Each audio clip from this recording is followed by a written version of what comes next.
ఓం శాంతి 23/10/2025 మధురమైన పిల్లలు, తండ్రి పిల్లలైన మీకు ఈదడం నేర్పించడానికి వచ్చారు. దీని ద్వారా మీరు ఈ ప్రపంచాన్ని దాటి వెళ్ళిపోతారు. మీకోసం ప్రపంచమే మారిపోతుంది.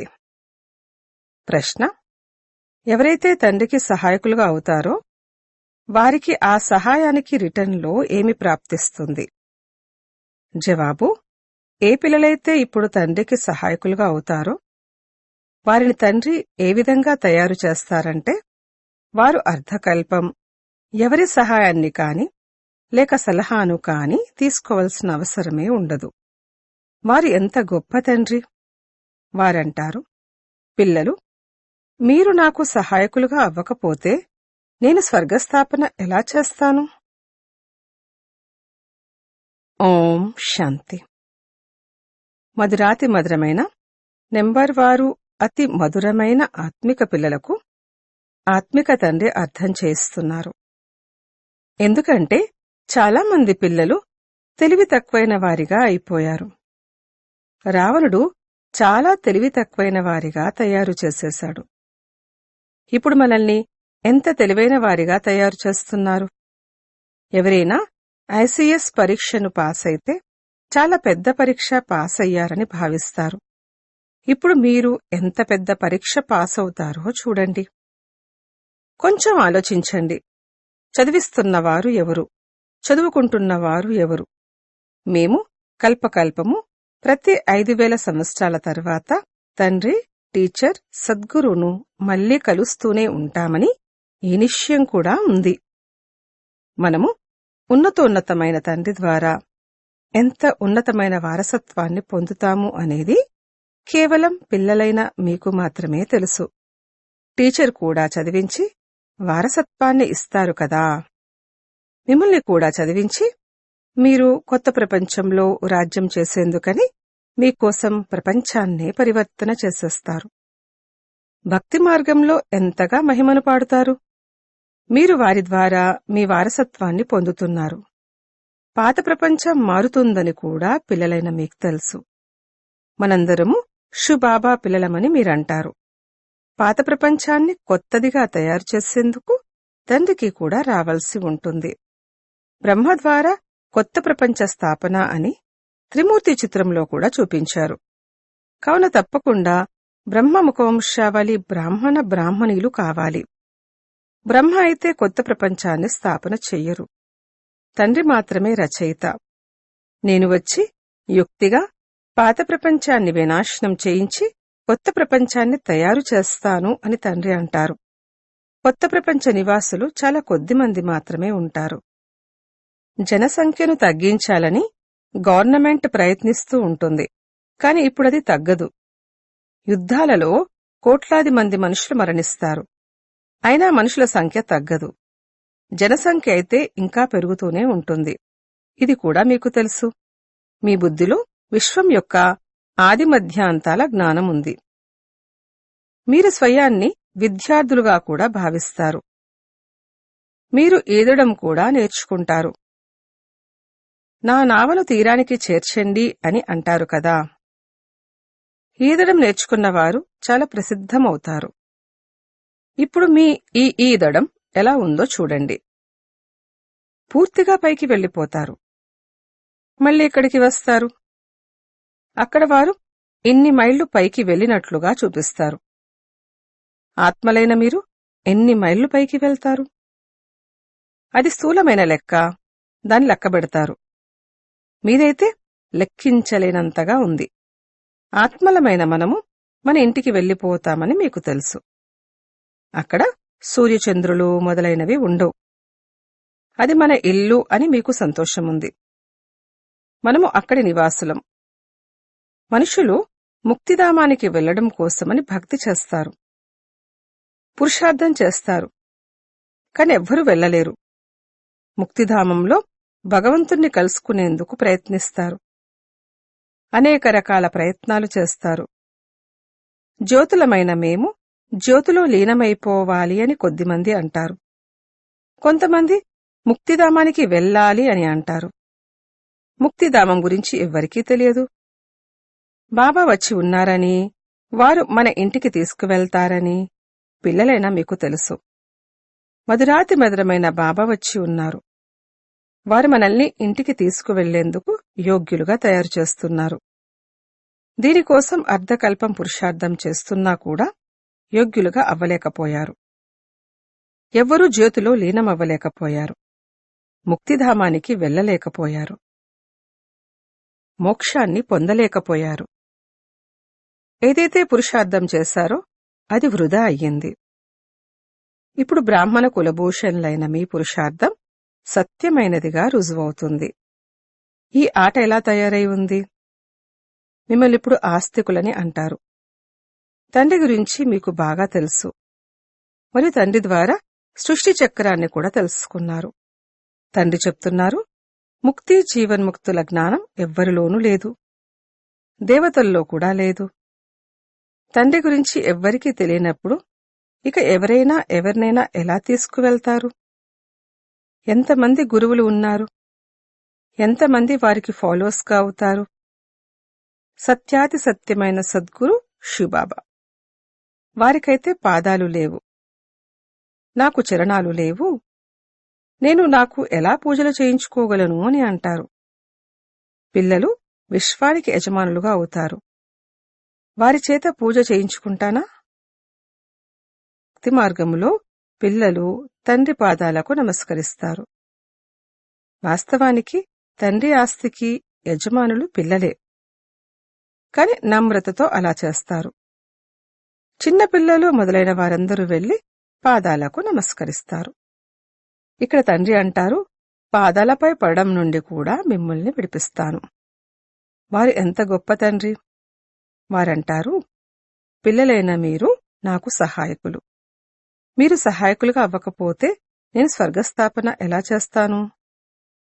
తండ్రి అర్థం చేస్తున్నారు, పిల్లలు మీరు సహాయకులుగా అవ్వండి. తర్వాత నేను మిమ్మల్ని ఎలా తయారు చేస్తానంటే, ఇక మీరు ఎవరి సహాయమూ తీసుకోవలసిన అవసరం ఉండదు. మీకు ఎవ్వరి సలహా కూడా అవసరముండదు. ఇక్కడ తండ్రి పిల్లల సహాయం తీసుకుంటారు. వారంటారు, పిల్లలు ఇప్పుడు చీచీగా అవ్వకండి, మాయతో ఓడిపోకండి, లేదంటే పేరును అప్రతిష్టపాలు చేసేస్తారు. బాక్సింగ్ జరిగినప్పుడు అందులో గెలిచిన వారిని వాహ్ వాహ్ అని అంటారు. ఓడిపోయిన వారి ముఖము పాలిపోతుంది. ఇక్కడ కూడా ఓడిపోతారు. ఇక్కడ ఓడిపోయిన వారిని నల్లముఖం చేసుకున్నారని అంటారు. వచ్చింది తెల్లగా తయారయ్యేందుకు. కాని తర్వాతేం చేస్తున్నారు? చేసుకున్న సంపాదనంతా సమాప్తమైపోతుంది. మళ్లీ కొత్తగా ప్రారంభించవలసి ఉంటుంది. తండ్రికి సహాయకులుగా అయ్యి మళ్లీ ఓడిపోయి పేరును అప్రతిష్టపాలు చేసేస్తారు. 2 పార్టీలు ఉన్నాయి. ఒకరు మాయకు బానిసలు, ఒకరు ఈశ్వరునికి చెందినవారు. మీరు తండ్రిని ప్రేమిస్తారు. వినాశన కాలములో విపరీత బుద్ధి అని గాయనం కూడా ఉంది. మీది ప్రీతి బుద్ధి. కావున మీరు పేరును అప్రతిష్టపాలు చేయకూడదు. ప్రీతిబుద్ధి కలవారైన మీరు మళ్లీ మాయతో ఎందుకు ఓడిపోతారు? ఓడిపోయేవారికి దుఃఖం కలుగుతుంది. గెలిచిన వారిని వాహ్ వాహ్ అంటూ చప్పట్లు కొడతారు. మేమైతే పెహల్వాన్లము అని పిల్లలైన మీరు భావిస్తారు. ఇప్పుడు మాయపై తప్పకుండా గెలవాలి. తండ్రి అంటారు, దయసహితంగా ఏదైతే చూస్తారో వాటన్నిటినీ మర్చిపోండి. నన్నొక్కర్నే స్మృతి చెయ్యండి. మాయ మిమ్మల్ని సతోప్రధానం నుండి తమోప్రధానంగా చేసేసింది. ఇప్పుడు మళ్లీ సతోప్రధానంగా అవ్వాలి. మాయాజీతులుగా జగజ్జీతులుగా అవ్వాలి. ఇది ఉన్నదే గెలుపు ఓటమిల సుఖదుఖాల ఆట. రావణరాజ్యంలో ఓడిపోతారు. ఇప్పుడు తండ్రి మళ్లీ విలువైన వారిగా చేస్తున్నారు. ఒక్క శివబాబా జయంతి మాత్రమే విలువైనదని బాబా అర్థం చేయించారు. ఇప్పుడు పిల్లలైన మీరు ఈ విధంగా లక్ష్మీనారాయణులుగా తయారవ్వాలి. అక్కడ ఇంటింటిలోనూ దీపావళి ఉంటుంది. అందరి జ్యోతులు వెలుగుతాయి. మెయిన్ పవర్తో జ్యోతి వెలుగుతుంది. బాబా ఎంత సహజ రీతిలో కూర్చొని అర్థం చేయిస్తారు. తండ్రి తప్ప మధురాతి మధురమైన, చాలా కాలం దూరమై ఇప్పుడు కలిసిన ప్రియమైన పిల్లలు అని ఎవరంటారు? ఆత్మిక తండ్రి మాత్రమే అంటారు, ఓనా మధురమైన ప్రియమైన పిల్లలు, మీరు అర్ధకల్పం నుండి భక్తి చేస్తూ వచ్చారు. ఒక్కరు కూడా తిరిగి వెళ్లలేరు. తండ్రే వచ్చి అందరినీ తీసుకువెళ్తారు. తండ్రి ఎలా వచ్చి ఆత్మలందర్నీ తీసుకువెళ్తారు అనేది మీరు సంగమయుగంలో బాగా అర్థం చేయించగలరు. ప్రపంచంలో ఈ అనంతమైన నాటకం గురించి ఎవరికీ తెలియదు. ఇది అనంతమైన డ్రామా. ఇది కూడా మీరు అర్థం చేసుకుంటారు. ఇది ఇంకెవ్వరూ చెప్పలేరు. ఒకవేళ దీనిని అనంతమైన డ్రామా అని అంటే, మరి డ్రామా గురించి ఎలా వర్ణించగలరు? ఇక్కడ మీకు 84 జన్మల చక్రం గురించి తెలుసు. పిల్లలైన మీరు తెలుసుకున్నారు. మీరే స్మృతి చెయ్యాలి. తండ్రి ఎంత సహజంగా తెలియచేస్తున్నారు. భక్తి మార్గంలో మీరు ఎన్ని ఎదురుదెబ్బలు తిన్నారు? స్నానం చేసేందుకని మీరు ఎంత దూరాలకు వెళ్తారు? ఒక సరోవరముంది, అందులో మునకలు వేస్తే దేవతలుగా అవుతారని అంటారు. ఇప్పుడు మీరు జ్ఞానసాగరంలో మునకలు వేసి దేవతలుగా అవుతారు. ఎవరైనా బాగా ఫ్యాషన్గా అలంకరించుకుంటే వీరు దేవకన్య వలె ఉన్నారని అంటారు. ఇప్పుడు మీరు కూడా రత్నాలుగా అవుతున్నారు. అంతేకాని మనుషులకు ఎగరడానికి రెక్కలు మొదలైనవి ఉండవు. అలా ఎగరలేరు. అలా ఎగిరేది ఆత్మనే. ఆత్మను రాకెట్ అని కూడా అంటారు. ఆత్మ ఎంత చిన్నదిగా ఉంటుంది. ఆత్మలన్నీ వెళ్లేటప్పుడు పిల్లలైన మీకు సాక్షాత్కారం కూడా జరగవచ్చు. మీరు బుద్ధి ద్వారా అర్థం చేసుకోగలరు. ఇక్కడ మీరు వర్ణించవచ్చు, ఏ విధంగా వినాశనాన్ని చూడడం జరుగుతుందో అదేవిధంగా ఆత్మల గుంపు ఎలా వెళ్తుందో కూడా చూడవచ్చు. హనుమంతుడు, గణేశుడు మొదలైన వారైతే లేరు, కాని వారి భావన అనుసారంగా సాక్షాత్కారమవుతుంది. బాబా అయితే ఒక బిందువు వంటివారు. వారినేమని వర్ణిస్తాం? వారు చిన్న నక్షత్రం వంటివారని, వారిని ఈ నేత్రాలతో చూడలేమని కూడా అంటారు. శరీరము ఎంత పెద్దది, దీనితో కర్మలు చెయ్యాలి. ఆత్మ ఎంత చిన్నది, అందులో 84 జన్మల చక్రం నిశ్చితమై ఉంది. మనము 84 జన్మలు ఎలా తీసుకుంటాము అనేది మనుషుల్లో ఒక్కరి బుద్ధిలో కూడా లేదు. ఆత్మలో పాత్ర ఎలా నిండి ఉంది అనేది అద్భుతం. ఆత్మయే శరీరంను తీసుకుని పాత్రను అభినయిస్తుంది. అది హద్దుల్లోని నాటకం. ఇది అనంతమైన నాటకం. అనంతమైన తండ్రి స్వయంగా వచ్చి తమ పరిచయాన్ని ఇస్తారు. మంచి సర్వీసబుల్ పిల్లలెవరైతే ఉన్నారో వారు ఎవరికి ఎలా అర్థం చేయించాలి అని విచారసాగరమంతరం చేస్తూ ఉంటారు. ఎంతగా మీరు ఒక్కొక్కరి వెనక కష్టపడుతుంటారు.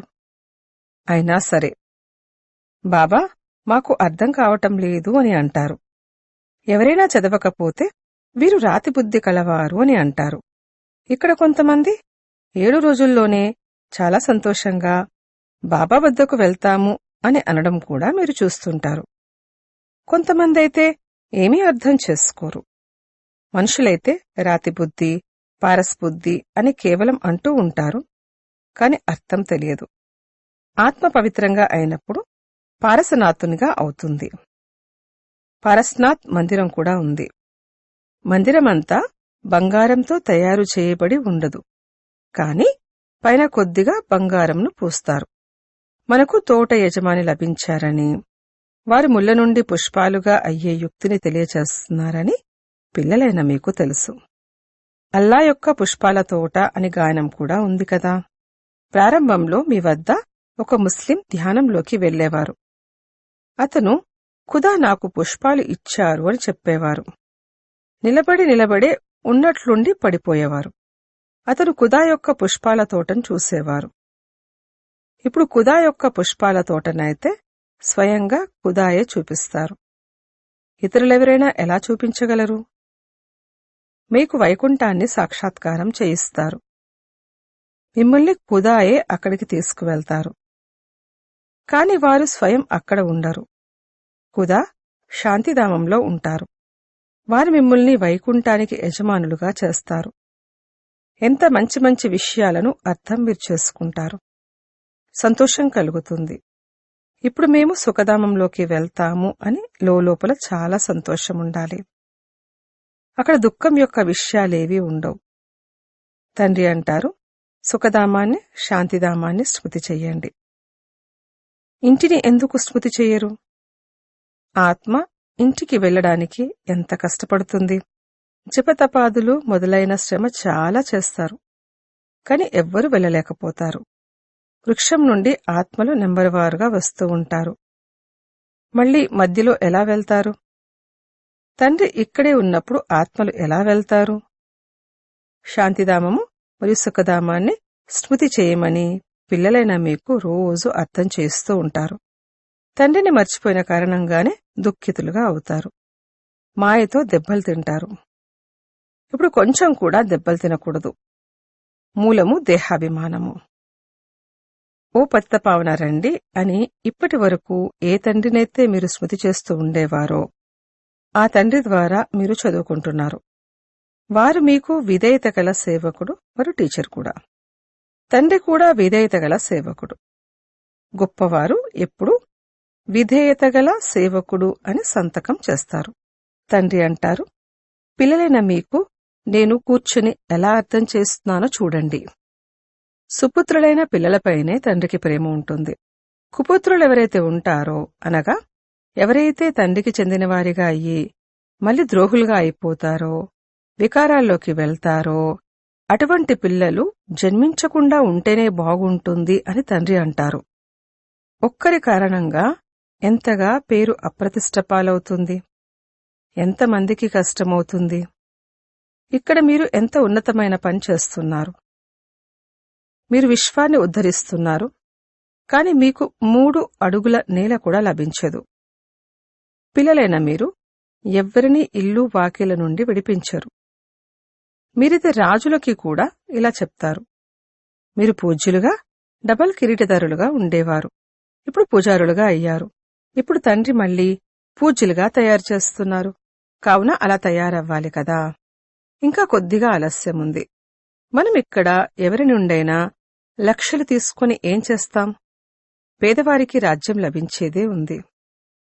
తండ్రి పేదల పెన్నిది కదా. తండ్రిని పేదల పెన్నిది అని ఎందుకంటారో మీరు అర్థసహితంగా అర్థం చేసుకున్నారు. భారత్ కూడా ఎంత పేదగా ఉంది. అందులో కూడా మీరు నిరుపేద మాతలు. షౌకార్లు ఈ జ్ఞానాన్ని తీసుకోలేరు. పేద అబలలు ఎంతమంది వస్తారు? వారిపై అత్యాచారాలు జరుగుతాయి. తండ్రి అంటారు, మాతలను ముందుకు తీసుకువెళ్ళాలి. ప్రభాతయాత్రలో కూడా ముందు మాతలే ఉండాలి. మీ ఈ బ్యాడ్జ్ కూడా ఫస్ట్ క్లాస్ అయింది. ఈ ట్రాన్స్లేట్ చిత్రం మీ ఎదురుగా ఉండాలి. ప్రపంచం మారుతోందని అందరికీ వినిపించండి. తండ్రి నుండి కల్పకృతం వలె వారసత్వం లభిస్తుంది. సేవను ఎలా అమల్లోకి తీసుకురావాలి అని పిల్లలు విచారసాగరమంతనం చెయ్యాలి. సమయమైతే పడుతుంది కదా. అచ్చా, మధురాతి మధురమైన సిక్కిలదే పిల్లలకు మాతాపిత బాప్దాదాల ప్రియస్మృతులు మరియు గుడ్ మార్నింగ్. ఆత్మిక పిల్లలకు ఆత్మిక తండ్రి నమస్తే. ధారణ కొరకు ముఖ్య సారము. తండ్రిపై పూర్తి ప్రీతిని ఉంచి సహాయకులుగా అవ్వాలి. మాయతో ఓడిపోయి ఎప్పుడూ పేరును అప్రతిష్టపాలు చేయకూడదు. పురుషార్థం చేసి దేహసహితంగా ఏదైతే కనిపిస్తుందో దాన్ని మర్చిపోవాలి. 2. ఇప్పుడు మేము శాంతిధామానికి, సుఖధామానికి వెళ్తామని లోపల సంతోషముండాలి. బాబా విధేయత గల టీచరుగా అయ్యి మనల్ని ఇంటికి తీసుకువెళ్లేందుకు యోగ్యులుగా తయారు చేస్తారు. యోగ్యులుగా సుపుత్రులుగా అవ్వాలి. కుపుత్రులుగా అవ్వకూడదు. వరదానము: ప్రతి సంకల్పం, సమయం, వృత్తి మరియు కర్మ ద్వారా సేవ చేసే నిరంతర సేవాధారీ భవ. ఏ విధంగా తండ్రి అత్యంత ప్రియమైన వారిగా అనిపిస్తారో, తండ్రి లేకుండా జీవితం లేదు. అదేవిధంగా సేవ లేకుండా జీవితం లేదు. నిరంతర యోగులుగా అవ్వడంతో పాటు నిరంతర సేవాదారులుగా అవ్వండి. నిద్రిస్తూ ఉన్నా కూడా సేవ జరగాలి. నిద్రించే సమయంలో ఒకవేళ ఎవరైనా మిమ్మల్ని చూసినట్లయితే మీ ముఖం ద్వారా శాంతి, ఆనందం యొక్క వైబ్రేషన్స్ అనుభవం అవ్వాలి. ప్రతి కర్మేంద్రియం ద్వారా తండ్రి స్మృతిని ఇప్పించే సేవను చేస్తూ ఉండండి. మీ శక్తిశాలి వృత్తి ద్వారా వైబ్రేషన్స్ ను వ్యాపింపచేస్తూ ఉండండి. కర్మల ద్వారా కర్మయోగి భవ అనే వరదానాన్ని ఇస్తూ ఉండండి. ప్రతి అడుగులో పద్మాల సంపాదన జమ చేస్తూ ఉండండి. అప్పుడు నిరంతర సేవాధారి అనగా సర్వీసబుల్ అని అంటారు. స్లోగన్: మీ ఆత్మిక పర్సనాలిటీని స్మృతిలో ఉంచుకున్నట్లయితే మాయాజీతులుగా అవుతారు. అవ్యక్త సూచనలు: స్వయం కొరకు మరియు సర్వుల కొరకు మనస్సు ద్వారా యోగశక్తులను ప్రయోగం చెయ్యండి. ఏ విధంగా వాణి యొక్క ప్రాక్టీస్ చేస్తూ చేస్తూ వాణిలో శక్తిశాలిగా అయ్యారో అదేవిధంగా శాంతి శక్తి యొక్క అభ్యాసకులుగా అవుతూ వెళ్ళండి. మున్ముందు వాణి మరియు స్థూల సాధనాల ద్వారా సేవ చేసేందుకు సమయం లభించదు. అటువంటి సమయంలో శాంతి శక్తి యొక్క సాధనాలు అవసరమవుతాయి. ఎందుకంటే ఏదైతే మహాన్ శక్తిశాలిగా ఉంటుందో అది అంతగానే అతి సూక్ష్మంగా ఉంటుంది. కనుక వాణి కన్నా శుద్ధ సంకల్పాలు సూక్ష్మమైనవి. అందుకే సూక్ష్మంగా ఉన్నదాని ప్రభావం శక్తిశాలిగా ఉంటుంది. ఓం శాంతి.